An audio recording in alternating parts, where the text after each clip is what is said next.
Bom dia, pessoal. É, Vamos iniciar aqui agora o nosso webinar, né? Falar um pouquinho sobre a medição ultrassônica para manutenção preditiva nas plantas. A ideia aqui é abordar com vocês aí um pouquinho do conceito, né, de medição de ultrassom. Depois falar um pouco das aplicações, onde a gente mais faz aplicações aí de ultrassom no campo industrial, mostrando bem a questão aí de vazamento de ar comprimido, vazamento de gases, manutenção mais para a parte mecânica, né, diagnóstico de falhas mecânicas, diagnóstico de falhas elétricas e tentar mostrar um pouco aí como esse conceito pode vir ajudar bastante na parte de manutenção preditiva de uma planta. Eu tô com um probleminha aqui só na hora de transmitir o áudio, né, das gravações ultrassônicas para vocês entenderem bem a parte de como a gente vai ouvir isso em campo e vou tentar fazer uma abordagem um pouco diferente, porque na hora que eu coloco na apresentação ele dá um erro, mas eu vou tentar transmitir esse áudio aqui via meu microfone. Caso a gente não consiga ter sucesso dessa forma, depois eu vou enviar para todos aí a apresentação e nela vai ter os áudios para vocês ouvirem e tentar filtrar bem as informações que foram abordadas aqui. Então a ideia aqui é transmitir um pouco desse conceito e depois trocarmos algumas experiências aí via e-mail, eu vou ter o contato de vocês aqui e a gente volta a conversar com mais detalhes, esclarecendo dúvidas ou coisas do tipo. Meu nome é Leandro Sena, eu sou gerente de serviço da Proof Technique MGS. No cantinho direito vocês podem observar, tem toda a nossa parte aí de redes sociais, né? Estamos no YouTube, os nossos webinars, todas as nossas apresentações estão sendo gravadas e estão sendo salvas no YouTube. Temos também o Instagram, onde vocês vão ter todas as informações aí de próximos webinars, calendários de treinamentos ou coisas do tipo, LinkedIn e Facebook. Então, acompanhe a gente lá. Vou falar um pouquinho da empresa, só para entendimento geral. Então, a Proof Technique MGS, né? O nosso conceito é de otimizar máquinas. Então, somos uma empresa do ramo aí de tecnologia que ofertamos aí sistemas de alinhamento de máquinas, monitoramento de condição e ensaios não destrutivos. Todas essas linhas aqui nós temos tanto os produtos como os serviços para ofertar. A, a nossa empresa ela nasceu da MGS Tecnologia, né, que era uma empresa de prestação de serviço, e por muitos anos aí trabalhamos no mercado nacional representando a Proof Technique na área de venda de produtos, da parte de CM, né, monitoramento de máquina. E de 2016 para cá, houve uma joint venture das empresas, onde nós passamos a fazer toda a parte de representação da Proof Technique no Brasil, vendendo tanto Ali, como CM, como NDT. Então, todas essas linhas que a Proof Technique ofertava para o mercado aí, para o mundo, né, de forma geral, nós também temos essa estrutura aqui no Brasil agora com a Proof Technique MGS. E a mais nova incorporação que houve foi em 2019, a Fluke comprou a Proof Technique. Então, hoje nós fazemos parte do grupo Fluke Reliability, que é um grupo aí exclusivo da Fluke para a parte de confiabilidade de máquinas, e a Proof Technique é um desses braços dentro da Fluke aí fazendo esse trabalho. Na área de serviço aí, nós oferecemos toda a parte aí de vibração, né? Análise e coleta de dados de vibração, monitoramentos online, para troubleshoot de máquina, né? Para startups de máquinas, alinhamentos especiais, atividades como Paraline, para alinhamento de rolos de máquina de papel, fábrica de pneu, aciarias, telediagnóstico com análises remotas, ensaios elétricos, vai entrar um pouquinho do ultrassom que nós vamos falar aqui agora, ele entra também em ensaios elétricos, e os testes de ultrassom com a gama mais ampla aí de aplicações. Temos a linha de produtos aí, que são a parte de CM e Ali. Então, todos os nossos serviços são executados com os produtos da linha da Proof Technique. Então, nós temos aqui os alinhadores a laser da Proof Technique, que são alinhadores de última geração, né? Para quem não sabe, a Proof Technique é a empresa que inventou o sistema de alinhamento a laser, então ela tem um know-how muito grande nessa linha de alinhamento. Temos a parte de monitoramento de máquina, tanto offline quanto online. O sistema de medição de ultrassom, sistema de análise de óleo e os acessórios da Proof Technique. Além de que tem a linha de ensaios não destrutivos, que é uma linha mais específica, onde você tem o Edge Current e o Flux Leakage. Eles são muito usados aí em linhas de produção para fazer avaliação de qualidade, né, do produto. Temos também a linha de testes de motores elétricos para ensaios estáticos e ensaios dinâmicos, que é a linha de MCA e ESA, e os lubrificadores automáticos aí da EasyLube. Aqui é um pouquinho dos nossos clientes, só para a gente ter conhecimento. Então, vou agora entrar na parte aí do nosso webinar aí, que é o grande tópico. Então, só para a gente entender um pouquinho aí da medição de ultrassom, né, a descoberta da faixa humana, ou além da faixa humana, né, que existia já audição além da faixa humana, ela é desde o século XVIII, quando os pesquisadores já começaram a estudar como os morcegos se localizavam no espaço para se navegar. Então, o morcego usava uma alta frequência para que ele se localizasse em relação a navegar no espaço, né?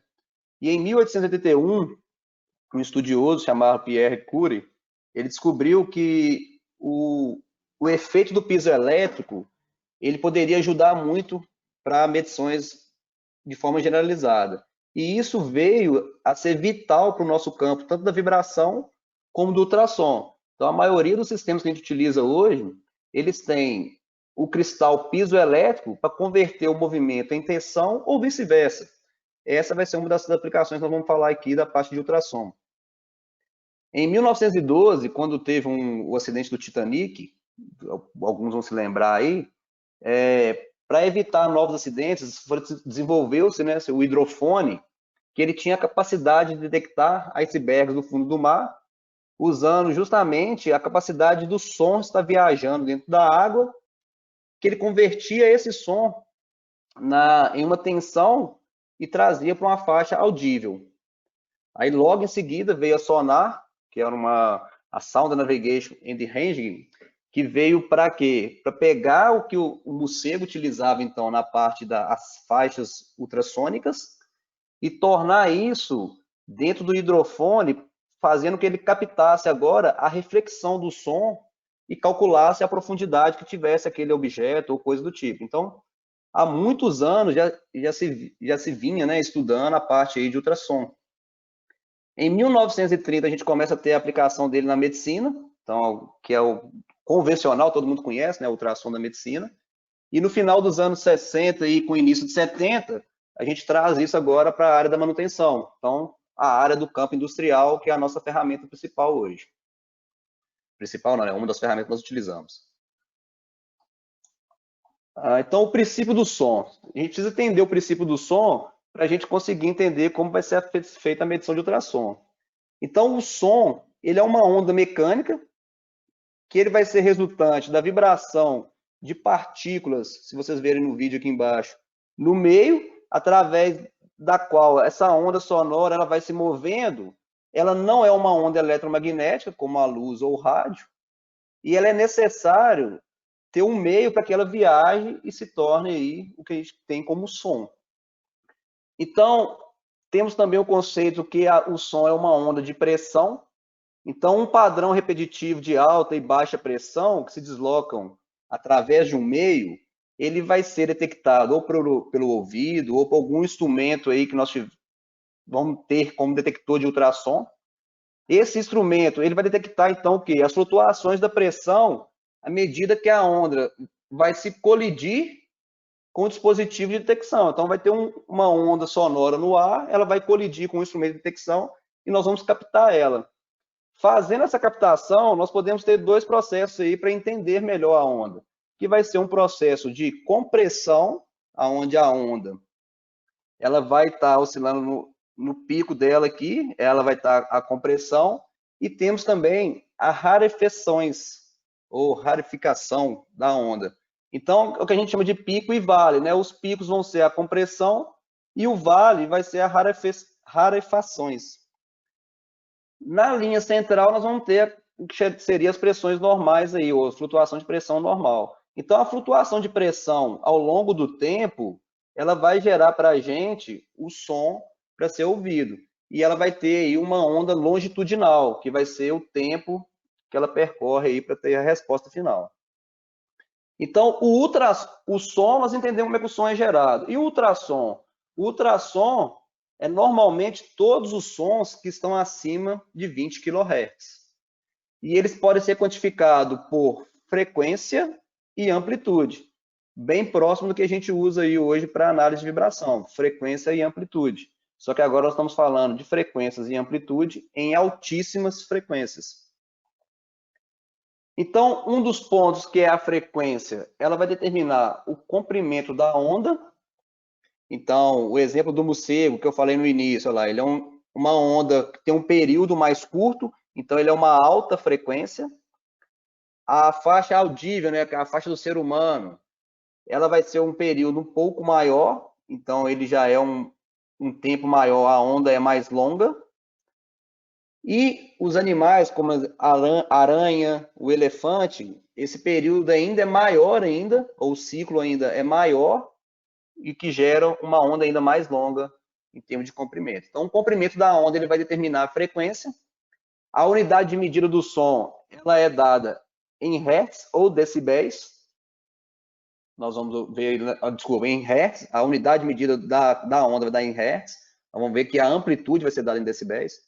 O ultrassom, normalmente, ele vai estar na faixa de kHz. Então, ele vai estar em altas frequências para ser monitorado. O outro fator que vai estar incluso dentro da ultrassom vai ser a amplitude e os decibéis.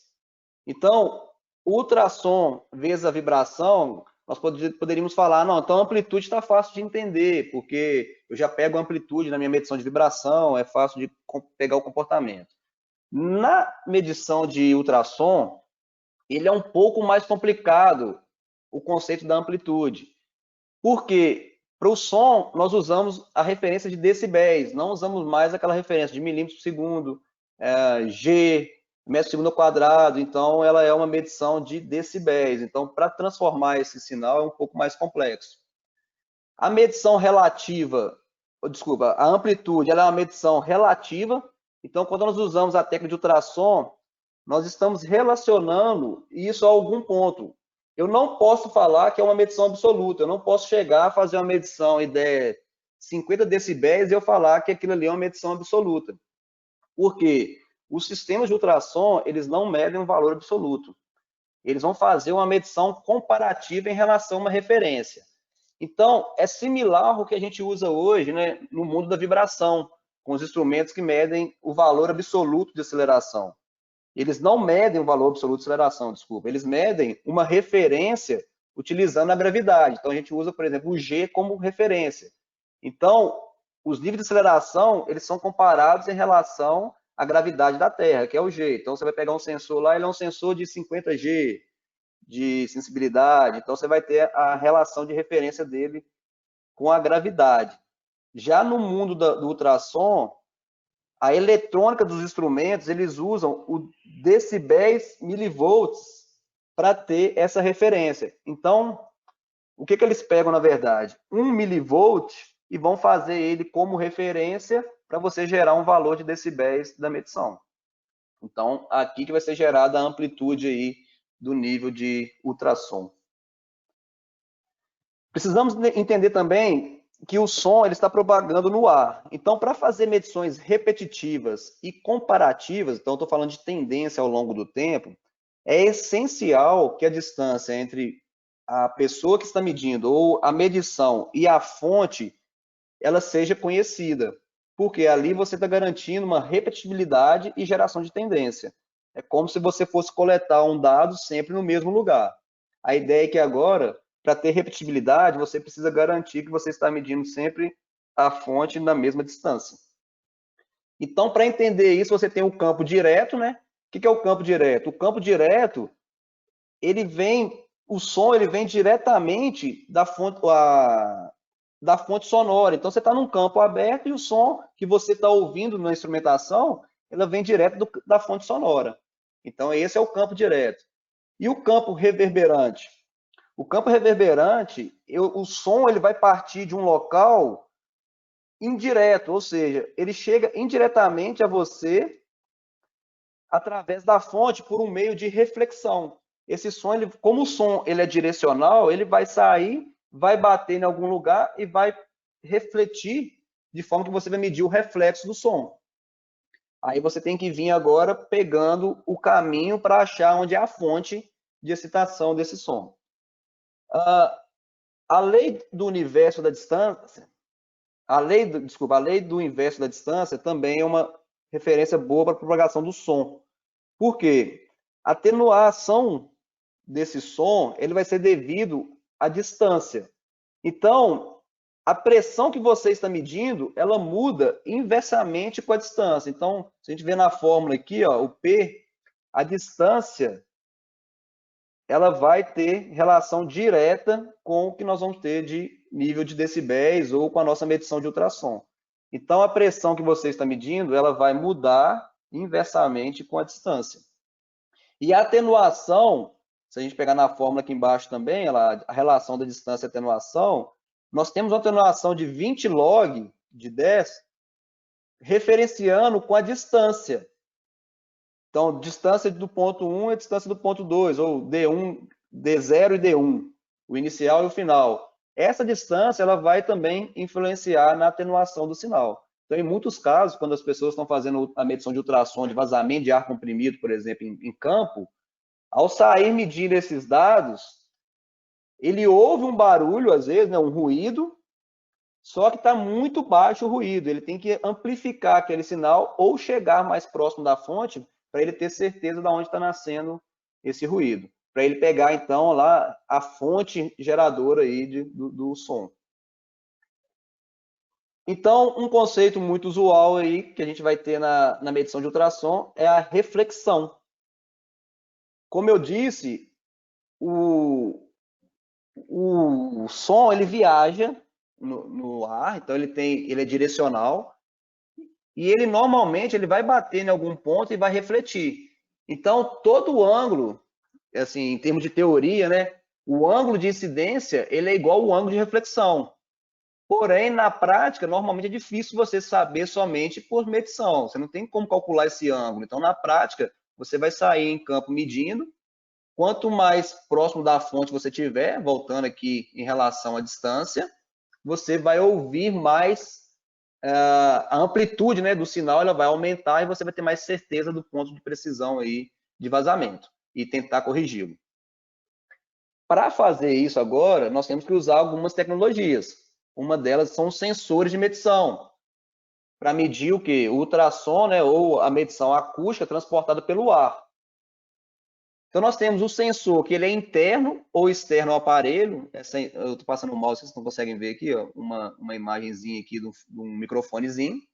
Esse sensor interno, ele tem um cristal piezoelétrico. Então, nós voltamos lá no conceito que foi descoberto lá no século XVIII, do piezoelétrico. E ele vai fazer com que você consiga captar o som de forma ampla. Então, você vai, sem ter precisão, então você chegou num ambiente aberto, vai andar com o aparelho, esse microfone interno, ele permite que você capte o som de todo o ambiente, tudo que tiver em alta frequência. Ele tem uma gama limitada de operações, porque ele não tem muita precisão, né, em termos de frequência. Então, normalmente a gente usa ele como método de varredura. Você anda numa área aberta fazendo a varredura. Quando você começa a detectar pontos aí de ruídos com reflexões ou ruídos anormais, a gente começa a usar os acessórios para filtrar as informações. Um dos acessórios é a antena parabólica.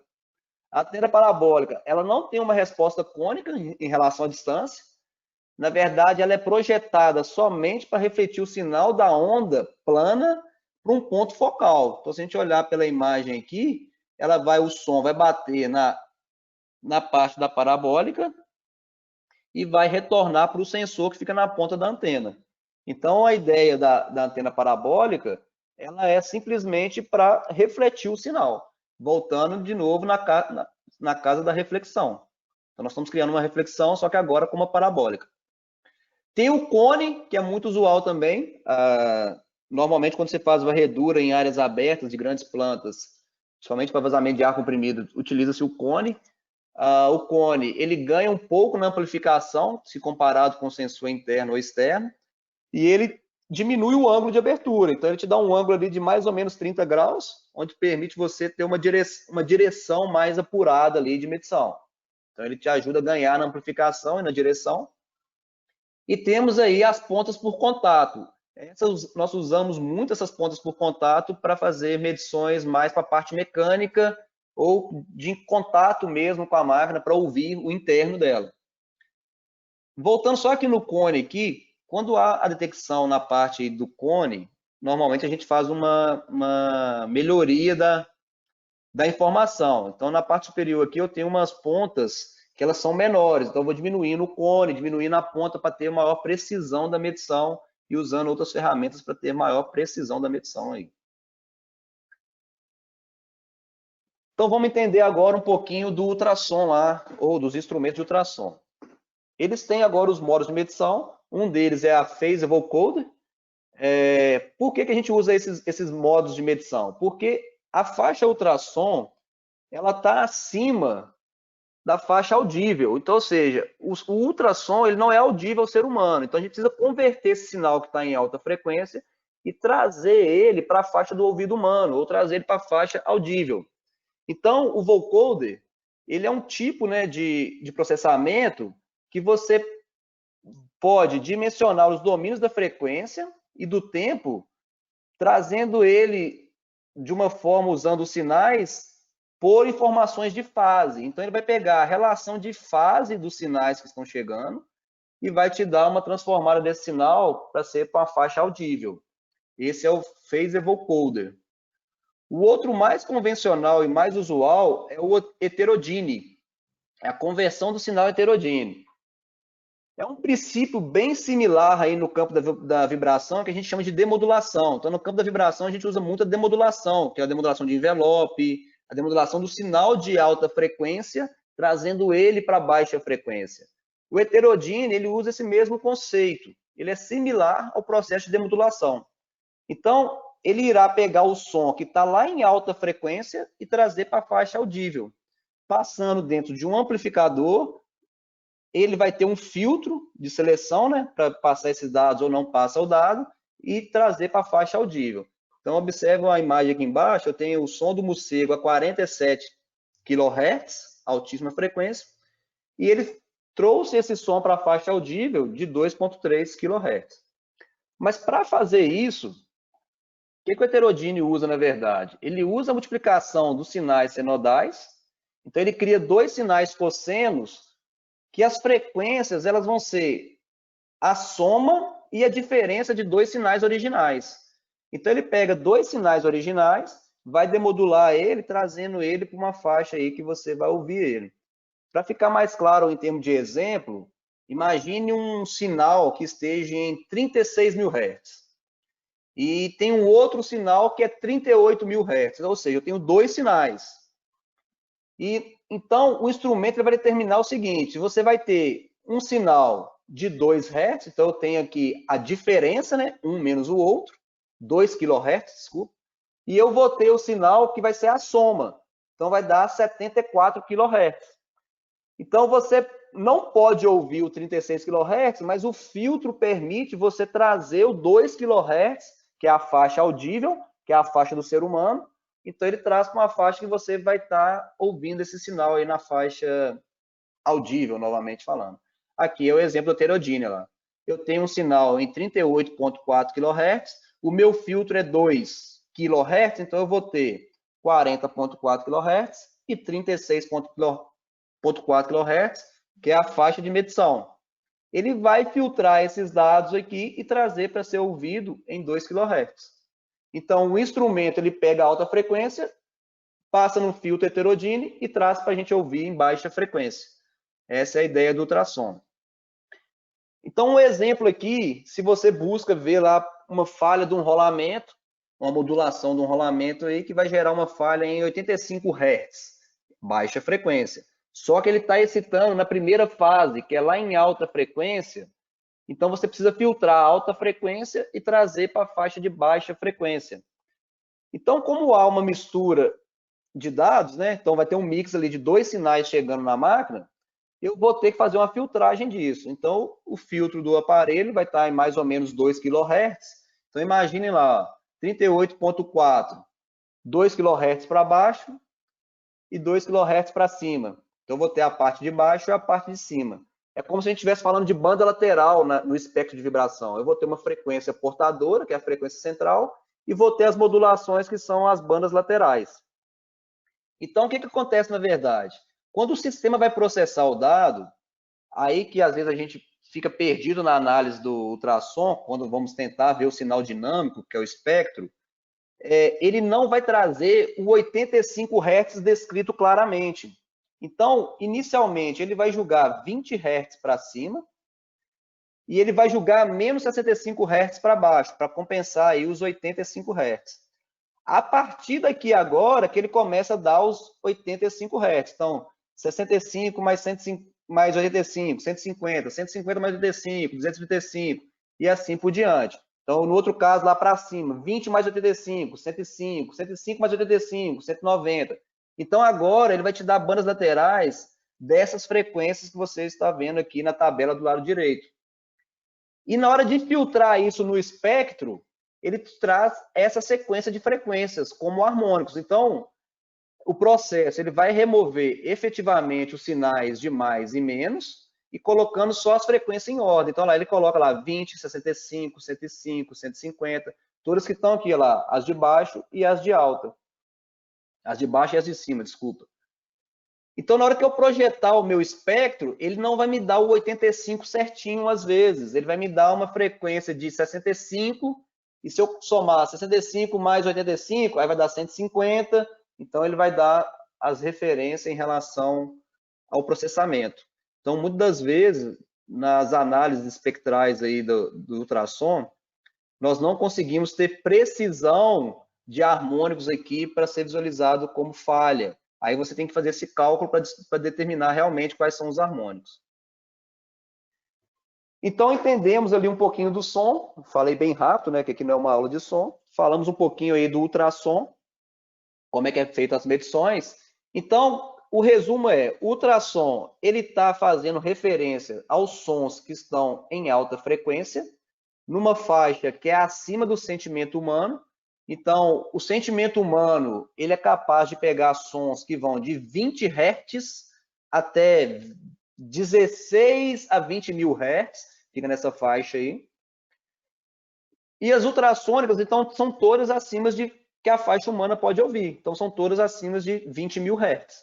Então, o infrassônico aqui vai de 1 Hz até 20 Hz, de 20 Hz até de 16 a 20 mil Hz aí vai ser a faixa audível, a faixa que o sentimento humano pega, ouve, e a faixa ultrassônica, que é altíssima frequência. Então, ali, o sentimento humano não consegue pegar se não usar uma instrumentação para processar os dados. Então, na estratégia de manutenção, nós podemos agora usar uma tecnologia um pouco diferente da convencional. Se a gente for pegar as estratégias de manutenção preditiva hoje, é muito voltada para medir vibração e fazer termografia e análise de óleo. Então, eu vou falar agora de uma outra técnica, que é o ultrassom, que ela pode somar no nosso plano aí de manutenção preditiva. Por que isso? Existe a curva PF, né, que é o início do problema até a fase final do problema, ou o início da falha até a fase final da falha, que são vários sinais que a máquina vai passando para a gente ao longo do tempo. Então, no ponto zero, quando começa a ter o problema, ainda a máquina está silenciosa, vamos dizer assim. A gente não consegue detectar, tem pouca informação, é bem na fase inicial mesmo. Quando eu começo agora a ter os primeiros sinais de falha, eles sempre ocorrem na faixa ultrassônica, nas faixas de altíssima frequência. Então, ela não é perceptível ao ser humano. Então, o primeiro indicador de falha, ele pode ser observado por um instrumento de ultrassom. Na fase 2, já começa a vir agora a parte de análise de vibração. Então, observe que o nosso conceito, normalmente, nós estamos buscando pegar a falha sempre na fase 2 já, que é muito usual aí a análise de vibração. Na fase 3, já entra um pouco aí da análise de óleo. Na fase 4, termografia. Então, observe que nós temos 4 ferramentas sendo usadas, que é ultrassom, vibração, análise de óleo e termografia, ou seja, 4 sinais antes da máquina ter uma falha mais avançada. Então, é uma fase que você consegue acompanhar e ter uma boa relação dessa máquina. Então, no P5, eu já tenho o som audível, então, ou seja, não precisa mais de ultrassom, não precisa de vibração, o inspetor de área já passa e já está ouvindo o barulho da máquina. Nessa faixa audível, eu tenho pouco tempo agora para entrar com a manutenção. O P6 é o aquecimento, né, que é o famoso pôr a mão na máquina, não está quente, o mancal está quente, faz termografia do mancal, o mancal está queimando, então a gente já começa a sentir a temperatura, é a febre, né, do equipamento, e vem a falha final. Ou seja, eu tenho um tempo entre P1 e P4 de evolução da falha que ele pode ser acompanhado por todos. Então vamos entender um pouquinho das fontes de ultrassom para a gente agora usar ou tentar usar um pouco dessa técnica.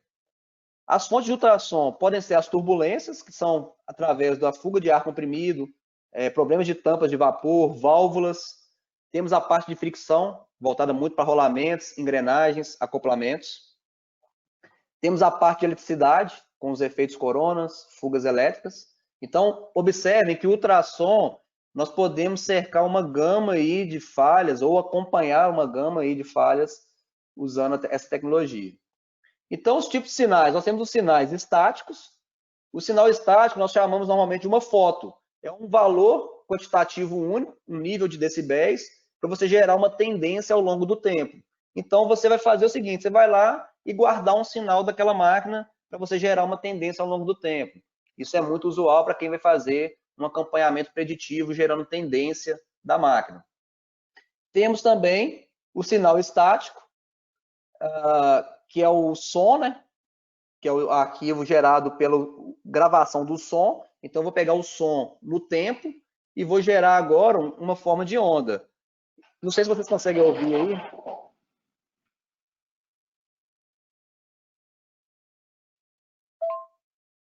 Não sei se foi audível para todos aí. Depois dão só um sinalzinho com as mãozinhas aqui que eu consiga entender se o som está saindo, porque está dando alguns erros aqui no meu som. Espera aí, ver uma mãozinha aqui, deixa eu ver aqui.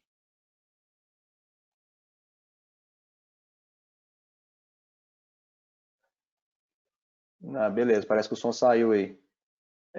Se caso a gente tenha problema com o som também, igual eu falei, eu vou compartilhar a apresentação, vocês vão entender bem a parte conceitual, depois vocês ouvem o som, até no próprio fone de ouvido, aí fica bem mais claro também as informações para vocês aí. Então, na parte do sinal estático, como eu citei, vocês vão ter aí a informação que é a tendência ao longo do tempo. É o sinal a sendo acompanhado ao longo do tempo, gerando a tendência. No sinal dinâmico, vai ser justamente a informação da forma de onda, para ser gerado um espectro, e assim você processar o dado e trabalhar com ele na parte agora análise espectral. Então, aqui é um pouquinho dos tipos de sinais. E as aplicações? Então, agora nós temos aplicações para fuga de ar comprimido, monitoramento de rolamentos, lubrificação acústica, expensão elétrica, sistema de vapor, bombas e válvulas, válvulas de compressores, caixas de engrenagem, sistemas hidráulicos, controles e apertos aí de sistemas de conexões, válvulas. Então, é uma gama de aplicação que pode ser usada a tecnologia de ultrassom. Então, falando um pouquinho agora mais acentuado da tecnologia sendo aplicada em campo, eu vou mostrar agora alguns casos, né, que exemplificam aí o uso do ultrassom na parte de diagnóstico de máquina. Vamos falar assim, mais voltado para as falhas mecânicas, usando aí uma ponta de contato para fazer as medições. Então, um dos sinais aí que a gente consegue ouvir bastante na fonte de ultrassom é a fricção, que ela vai gerar aí um atrito, né? Então, imagina uma falta de lubrificação, ela aumenta o atrito entre os elementos rolantes, consequentemente, eu vou ter aí uma fricção que pode ser captada via ultrassom, que ela é alta frequência, essa fricção. Os impactos também são informações que não vamos pegar claramente, então vamos tentar ouvir aqui a fricção aqui.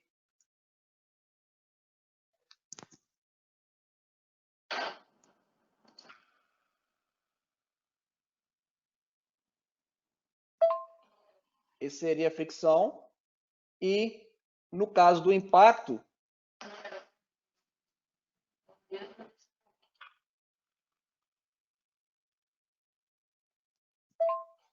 ele pode ser captado também.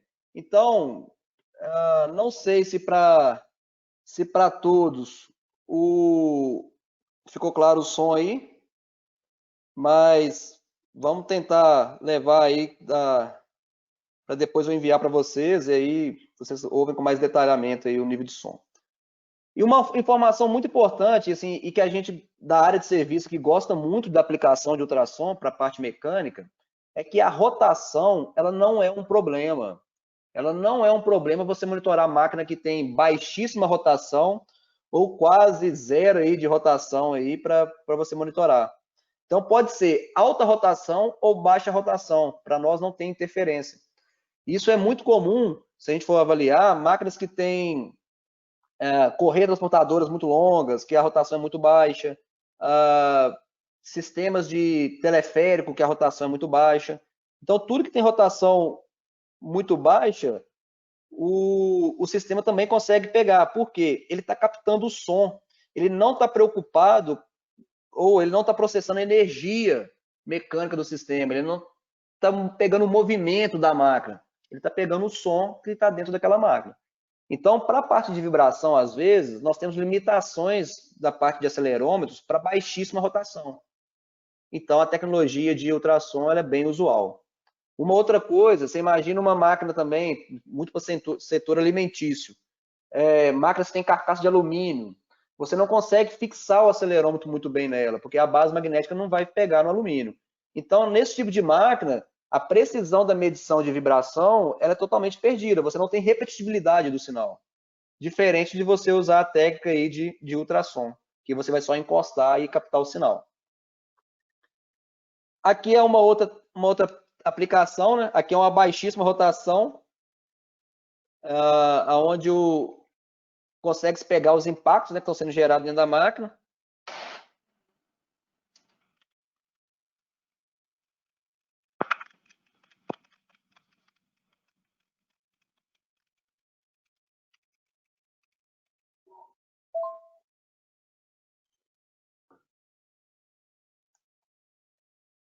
Aqui também é uma outra aplicação para a parte mecânica, para baixa rotação. Deixa eu só confirmar com o pessoal aqui se o som tá legal aí, gente. Se não tiver legal, eu vou pular essas etapas do som, já que eu vou enviar depois aí, fica mais fácil para vocês ouvirem aí e eu não ficar às vezes desprendendo energia aqui sem muita informação.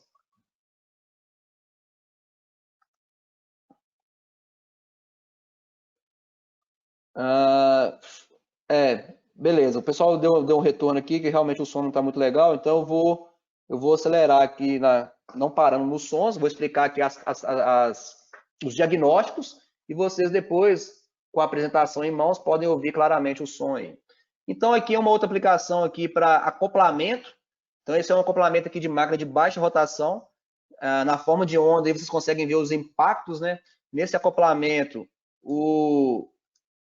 ele estava dando alguns estralos, né? Então a gente não teve que medir com contato, isso foi medido com aquele cone e estava ouvindo um barulho diferente e fomos até a fonte. Então a fonte era que ele estava meio que amassando, quando fomos ver, tinha alguns parafusos quebrados aí da tampa do acoplamento. Então foi possível fazer um diagnóstico aí dessa falha. Aqui é uma parte muito voltada para rolamentos. Então, na imagem do lado aí vocês podem ver que a gente usa a ponta de contato para fazer isso. Então, nesse contato aqui com a máquina, eu consigo medir a questão do rolamento. Depois vocês poderão ouvir esse áudio aí, né? Então, o rolamento intacto, ele vai ter um ruído. Ele defeituoso, ele vai gerar um outro sinal. No processo de lubrificação, então, isso aqui é muito usual para algumas empresas para controlar se a lubrificação está sendo eficiente.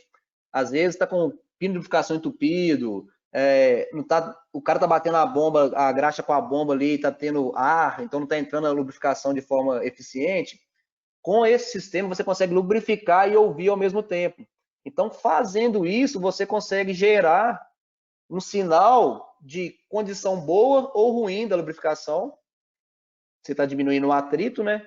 A questão de defeito no rolamento também fica muito clássica de ser ouvido aí com o sistema de ultrassom. E o excesso de lubrificante também a gente pode também ouvir com ultrassom. Então observe que o ultrassom ele é uma excelente ferramenta para ajudar no controle aí dos rolamentos de máquina. E a medição realmente, gente, é muito simples. Ela é um contato com o mancal do rolamento, você vai ouvir o som. Através do ouvir o som, você já consegue ter uma identificação aí de uma possível falha. Aqui também é uma medição aí de questão de lubrificação. Então, o que eu falei, né, a gente coloca uma ferramenta, vai medindo e lubrificando ao mesmo tempo. Eu consigo ver aí os limites de decibéis, para ver quando ele está bom, quando ele está ruim, e eu consigo ver também um gráfico mostrando as informações que estão sendo chegadas da máquina. Então, isso vocês podem usar como referência para medição de lubrificação. Aqui é diagnóstico de rolamento, porque muitas das vezes o cliente pergunta, mas eu tenho 2 rolamentos no mancal da bomba. Eles estão no mesmo eixo, né? Um mancal monobloco. Como é que eu vou diferenciar um do outro? Então, se você tiver a mesma rotação, o mesmo tipo de rolamento, não é o problema. Se você for medir do lado acoplado, você vai ter um sinal. Você medir do lado oposto ao acoplamento, você vai ter outro sinal. Então, você vai estar mais próximo da fonte. Vocês lembram do conceito da distância? Então, a distância ela vai interferir no que a gente chama do volume de decibéis, ou da amplitude, né, que a gente está buscando observar. Então, quanto mais próximo da fonte, você vai ter um nível de decibéis mais confiável aí de análise. E vai conseguir interpretar melhor a falha também. Nesse caso aqui, é uma cavitação, então a gente consegue também pegar a parte de cavitação. Show a stronger and stronger vacuum as we begin to pinch off this valve. I'll start to turn this clockwise, and you will see the gauge's indication go down. You'll also begin to hear cavitation take effect. We'll be able to see the bubbles form inside of here as it cavitates after it flashes in the vapor and cavitates into liquid again here. So here we go, closing the valve. And watching the gauge. The gauge will go down.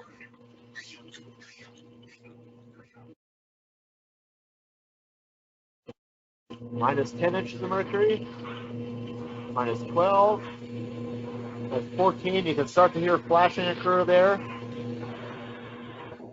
16, more noise, minus 18, minus 20. You start to hear that sound that sounds almost like rocks going through the pipe. There's no debris, there's no solid material through here. That solid sounding sound is really the collapsing of the vapor bubbles as they go back into liquid form. You can really hear it now. You can see it occur inside of here. It's a very pronounced action and noise. As the water goes through the valve, it reduces pressure going to the restricted valve. Its pressure drops below the vapor point of the water at this temperature. It flashes into steam, and then after it comes out of the valve and expands again, the pressure goes up.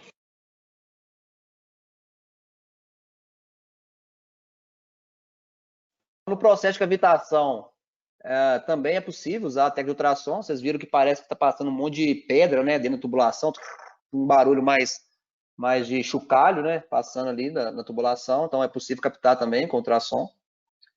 Aqui é um exemplo que eu citei, né, de máquina de baixa rotação. Esse exemplo que é um teleférico. Então a rotação que é baixíssima, se eu não me engano, é abaixo de 10 Hz. E na análise vibracional, como a energia é muito baixa, não estava sendo possível captar um sinal com muita precisão para detectar a falha. Então, usando o ultrassom, na forma de onda do lado, aí vocês estão vendo aí os impactos, como é que eles estão bem definidos. Então, o impacto aí ele ficou bem clássico para ser avaliado. E depois, vocês, com a apresentação em mão, vocês vão poder ouvir o som para ver como é que os impactos eles acontecem. Ele vai tendo os batimentos muito certinho em relação à condição da máquina. Então, o ultrassom permitiu a gente fazer uma detecção de uma falha numa máquina que a rotação era o problema, porque baixa rotação, a vibração não estava tendo muita eficiência, nem mesmo na forma de onda no tempo. Inspeção em drenos e válvulas, também hoje muito usual, uma técnica que a gente aplica bastante aqui. Por quê? O sistema, né, de inspeção funcional de drenos e condensados, normalmente ele é feito por termografia. Como é que eles fazem? Eles medem a entrada e a saída da válvula. E se tiver uma discrepância aí de temperatura, normalmente o cara diz, ó, não, na inspeção aqui essa válvula está com problema. Só que nós sabemos que a temperatura ela depende de vento, de umidade, de reflexo. Então, tudo isso interfere no valor de informação da temperatura, sendo medida aí pela termografia, né, que ela mede a irradiação de calor de um corpo. Então, usando a inspeção por ultrassom, nós conseguimos medir de forma rápida e fácil uma válvula para detectar se há vazamentos nelas. Então, sistemas aí de grande transportes aí de gases e oxigênio, qualquer perda ou vazamentozinho numa válvula é muito dinheiro que está sendo jogado fora. Então, a gente consegue medir isso. Então, vários tipos de drenos e válvulas aí é possível fazer esse monitoramento. Aqui, depois também vou mandar para vocês o som, né, para vocês ouvirem. Para vocês terem uma ideia, essa válvula aqui de linha de vapor, nós medimos onde está esse ponto vermelho aqui, ó. A gente coloca uma ponta de contato aqui e vai ouvir o som dela, aberta e fechada, né, para ver a resultante, se ela está vedando realmente, porque esse tipo de válvula é um pouco mais simples, né? Ela é um prato que tem na parte superior aqui, que vai vedar essa informação.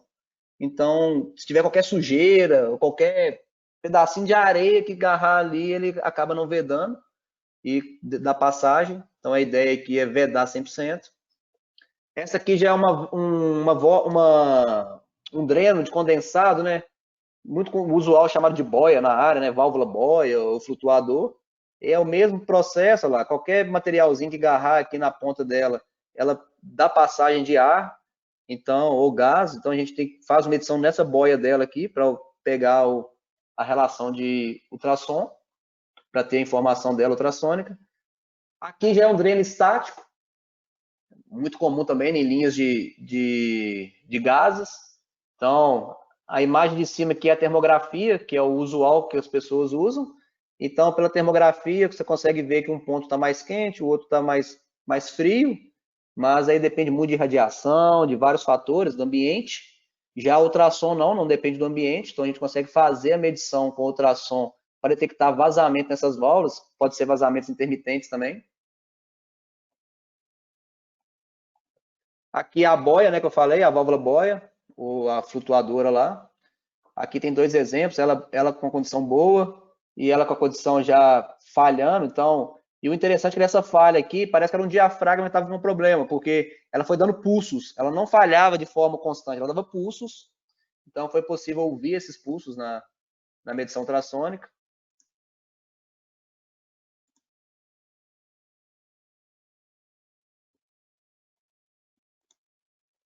A expensão elétrica. Então, hoje, com o conceito aí de segurança, muitos dos painéis elétricos, a gente não pode ficar exposto a ele. Então, ao abrir o painel para fazer uma termografia, você acaba gerando uma exposição ou cria um risco ali da parte elétrica. Então, qual que é a ideia da expensão elétrica com ultrassom? Com o sistema de ultrassom e com um sistema refinado de medição, um sensor mais refinado, que é uma ponta especial para isso, a gente passa essa ponta pela porta do painel, com a porta fechada, você passa o aparelho em torno da porta toda. Se tiver qualquer ruído anormal nesse painel, ele vai ser captado pelo ultrassom e a gente vai partir agora para abrir o painel e fazer uma expensão mais detalhada, com termografia ou avaliar a falha. Por que a gente consegue detectar isso, então, através do ultrassom no painel? Na expensão elétrica, né, é muito comum, às vezes, a criação da corrosão. Como é que a corrosão é criada? Pelo processo de ionização. Então, moléculas de ozônio e nitrogênio, elas são formadas e, em combinação com a umidade, né, do ar normal, a umidade que tem no ar, ele vai gerar um ácido nítrico. Esse ácido nítrico, ele tem a propriedade de gerar esses estralos, né, mais da parte metálica, que são as corrosões. Então, essa corrosão, ela vai ser o processo que vai gerar, então, um aquecimento mais para frente, ou, inicialmente, um ruído. Então, como esse ácido nítrico vai destruindo ali os componentes, ele vai gerando ali uma corrosão, essa corrosão, ela vai gerar um ruído, um pequeno ruído. Esse pequeno ruído, ele pode ser captado pelo sistema de ultrassom. porque é um ruído de altíssima frequência. Tanto que quando fazemos a termografia num painel elétrico e pegamos um ponto quente, nós temos pouco tempo para agir. Então, assim, tem um ponto quente, tem que corrigir. Por quê? Vocês lembram na curva PF lá? A termografia já é a quarta etapa. O ultrassom é a primeira faixa, é onde está começando aqui agora lá, a formação do ácido nítrico. Vai dar uns estralozinhos, né, uns ruídos, então a gente consegue captar esse ruído e agir prematuramente, aí, né, ou agir de forma mais evidente e mais rápida. Então, as turbulências aí, né, geradas pelas emissões elétricas, elas vão gerar moléculas de ar na faixa ultrassônica, o que gera um som, né, ultrassônica, na faixa ultrassônica. Então, usando o ultrassom, nós podemos detectar precocemente efeitos coronas, descarga parcial e arcos elétricos, usado muito para altas, médias e baixas tensão, não tem diferença disso, né? Inspecionar sistemas elétricos abertos ou fechados, que eu acabei de falar, né? Portas fechadas. Monitorar armário, transformadores, relés, isoladores. Então, a gente está bem mais completo e bem mais amplo aí a parte de inspeções aí com ultrassom. Depois vocês ouvem, podem ouvir também aí, né, as medições aqui, que foram feitas em isoladores aí da parte transformador. É clássico, os sinais da falha. Aqui também é um. Vocês vão poder ouvir. Aqui já é uma subestação. Subestação é um grande vilão para a área de termografia, porque na termografia, como é o campo aberto, você tem incidência de luz solar, você tem vento, umidade, a termografia é muito afetada por isso. Já o ultrassom só depende do som, então não tem interferência desses componentes. Então aqui é uma relação entre câmara infravermelha, câmara ultravioleta e detector de ultrassom. Então, efeito corona, a câmara infravermelha não pega, né? Porque não é um ponto quente, a câmara infravermelha só pega ponto quente. Já a ultravioleta pega e o ultrassom pega. Descarga parcial, aí todas as tecnologias é possível você fazer a medição. Influência da atmosférica. Então, o que eu falei ali agora, de vento, luz solar. Então, a câmara infravermelha ela tem problemas com questões ambientais, de ambientes, desculpa. A ultravioleta não tem e o ultrassom também não tem. Detecção em estágio inicial não é possível com a termografia, né, com infravermelho. Ultravioleta já é possível e o ultrassom também já é possível. A facilidade de uso. Hoje as câmeras infravermelhas são fáceis de ser usadas. Já a ultravioleta é muito complicada, muito complexa, depende de treinamento específico. O ultrassom é muito fácil de operar ele. A eficácia. No caso da infravermelha, ela não é eficaz para efeito corona. A ultravioleta, por ser uma câmera muito cara, ela acaba perdendo aí a questão da eficácia no custo. E o ultrassom, ele é bastante acessível para o mercado. Então, é um equipamento que vale a pena o investimento.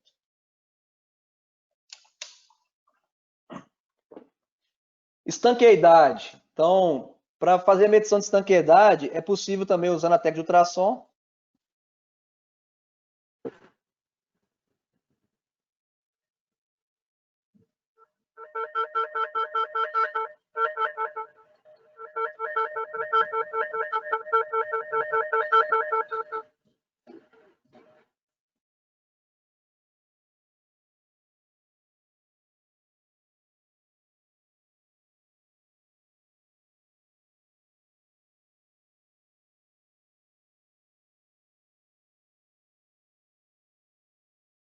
Então, você estava me ouvindo? Então, para carro ou para outro tipo de aplicação também é válido. É o mesmo conceito que nós usamos aí para painel elétrico, lá, vai medir na porta do painel, se tiver qualquer ruído interno, a gente vai ouvir. Nesse caso aqui, nós colocamos um simulador para gerar o som e poder ouvir ele do lado de fora.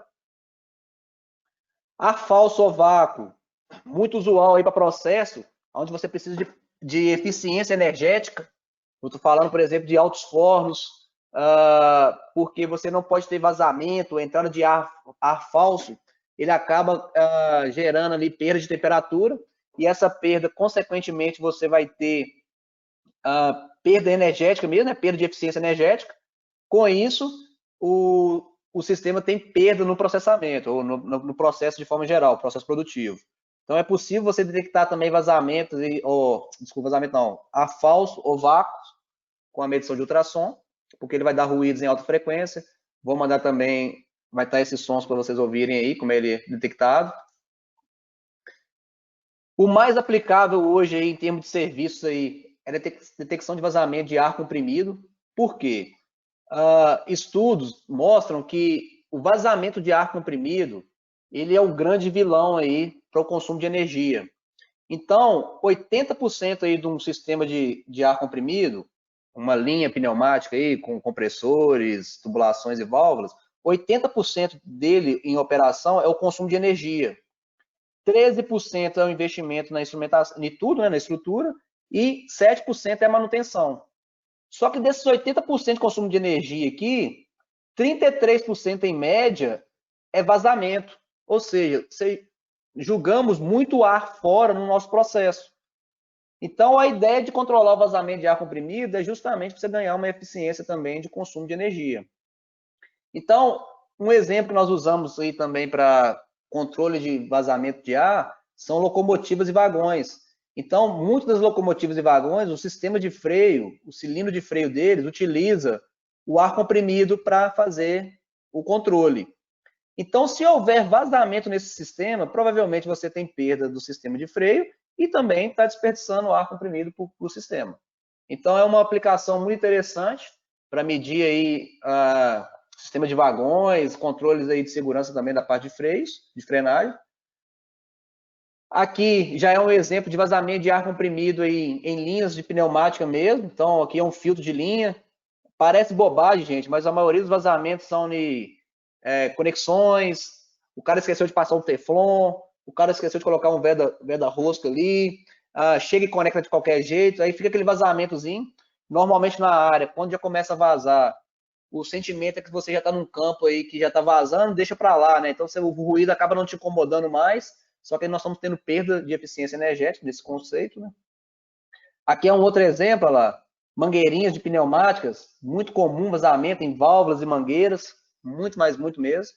Então, na nossa expensão, o que nós fazemos? Identificamos o ponto, tá vendo a plaquinha colada aqui, identificando que esse ponto aqui tem vazamento e necessita ser corrigido. E o mais legal do vazamento de ar comprimido é que ele permite fazermos um cálculo aí de quanto nós estamos aí jogando fora em termos de vazamento, ou o quanto que há de desperdício. Então, se informarmos para ele o quilowatt-horas por metro cúbico, o custo desse quilowatt-hora, as horas de operação do compressor ou da linha, ele calcula para a gente o metro cúbico, 1.000 metros cúbicos, né, o custo 1.000 metros cúbicos, nós inserimos para ele a pressão do compressor ou da linha a ser estudada e vou preencher aqui agora os valores de decibéis que eu encontrei em campo, numa diferença específica e numa ferramenta de sensor específico. A partir daí agora, ele calcula para mim todas as linhas, o que eu perdi e quanto eu estou desperdiçando. Vou mostrar um caso mais real aqui para vocês. Então aqui é um exemplo da calculadora. Esse cliente ele forneceu para a gente quanto que ele pagava de ar comprimido, de oxigênio, nitrogênio, gás natural e argônio. Com isso, nós conseguimos calcular que na linha de ar comprimido dele, aí aqui, sintetização, utilidades, cada área dessa aqui estava tendo um pequeno desperdício de ar comprimido. Então, só em ar comprimido, ele estava desperdiçando 348 mil no ano, tá, gente? Isso aqui é uma previsão anual. O oxigênio, baseado no preço que ele deu, ele tinha cada área perdendo um pouquinho também, então, sintetização, laminação 2, acearia. Aí no oxigênio, como o oxigênio era um pouco mais caro, 47 centavos, ele já estava perdendo aí no ano, ou desperdiçando no ano aí 1.358.000. O gás natural, que também já é mais caro, 21 centavos. Ele também tinha perdas por área e totalizando aí toda a planta em 599 mil, quase 600 mil. E o total da planta, só de desperdício de ar comprimido, oxigênio, nitrogênio, gás natural e argônio, num ano tinha uma previsão de 4 milhões aí de desperdício só com vazamento de ar. Ou seja, ele estava jogando fora aí muito, mas muito dinheiro mesmo. Então, no nosso processo, qual que é a ideia? A ideia é que o cliente agora venha corrigindo todos esses pontos para a gente minimizar esses custos de desperdício aí com vazamento de ar comprimido. Então, aqui eu fecho aí um pouco aí do conceito aí da parte de ultrassom, né? Um pouco das aplicações, espero ter atendido um pouco aí a expectativa de todos. Como eu estourei o tempo aqui, já são meio-dia, eu vou pegar as perguntas, né? Quando vocês fazem as perguntas aí, eu tenho acesso a elas aqui, eu respondo cada um individualmente, através dos contatos deixados aí. Então, podem, se quiserem fazer perguntas, algumas coisas, podem escrever aí no chat aí, que eu recebo essas perguntas e vou entrar em contato com vocês, responder individualmente. Vou mandar essa apresentação com som, para que vocês possam ouvir o som. Eu acho que vai dar um entendimento muito maior da aplicação e da técnica. E teremos aí nas próximas semanas aí os nossos webinars. O próximo aí, dia 16, ele vai falar um pouco de detecção de falha através da assinatura elétrica, né, que é o famoso ESDA. Vai ser falado aí pelo Thiago Parreira, uma boa recomendação para vocês aí. É um teste bem interessante de ser entendido. Na outra semana, mais para frente, né, no dia 23, falaremos aí um pouquinho aí de RCM na indústria, 4.0.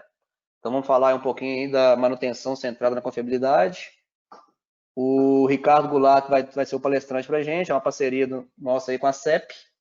Então, se inscreva aí nas nossas apresentações. Obrigado a todos aí pela participação e desculpa aí pelos áudios, mas vou mandar para vocês a apresentação e creio que vai estar claro aí para todos aí. Muito obrigado aí. Valeu!